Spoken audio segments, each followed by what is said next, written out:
आज की कहानी एक ऐसी महिला के बारे में है जो न किसी राज्य की रानी थी, न वो किसी राज परिवार से थी। फिर भी उस महिला ने राज्य की रक्षा के लिए लड़ाई लड़ी और लड़ते ही शहीद हुई। झांसी का नाम जब भी आता है तो उसके बाद हमें हमेशा रानी लक्ष्मीबाई याद आती है। लेकिन उस समय आजादी की लड़ाई के लिए रानी लक्ष्मीबाई का साथ एक महिला सेनापति ने दिया था और वो महिला झलकारी बाई थी। झलकारी बाई न तो रानी थी और न ही झांसी की सत्ता उनके हाथ में थी, लेकिन मातृभूमि की रक्षा के लिए झलकारी बाई ने अपने प्राणों को न्यौछावर कर दिया। झलकारी बाई झांसी किले के नजदीक भोजला गांव में रहती थी। बचपन से ही झलकारी बाई साहसी थी। कहते हैं कि एक बार उन पर एक तेंदुए ने हमला किया था तो बिना डरे उस तेंदुए को मार डाला। उनकी शादी एक सैनिक पूरन से हुई। शादी के बाद उनकी मुलाकात रानी लक्ष्मीबाई से पूजा के दौरान हुई।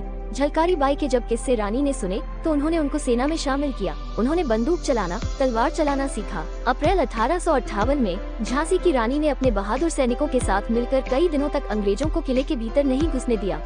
लेकिन सेना के एक सैनिक दुल्हेराव ने महारानी को धोखा दे दिया। उसने अंग्रेजों के लिए किले का एक द्वार खोलकर अंदर घुसने दिया। ऐसे में जब किले पर अंग्रेजों का अधिकार तय हो गया तो झांसी के सेनापतियों ने लक्ष्मीबाई को किले से दूर जाने की सलाह दी। युद्ध में झलकारी बाई के पति भी शहीद हो चुके थे। उस समय झलकारी बाई महिल दल की सेनापति थी।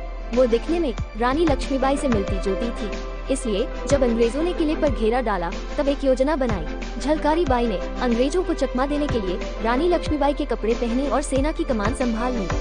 अंग्रेजों को पता तक नहीं चला कि वो रानी लक्ष्मीबाई नहीं बल्कि झलकारी बाई है। झलकारी बाई ने रानी लक्ष्मीबाई बनकर अंग्रेजों से लड़ाई लड़ी जब तक वो पकड़ नहीं जाती।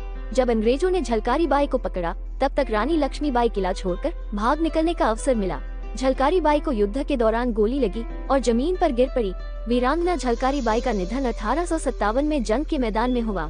झलकारी बाई की बहादुरी गाथा आज भी लोकगीतों में सुनी जाती है। उनके सम्मान में 2001 में एक डाक टिकट भी जारी किया था।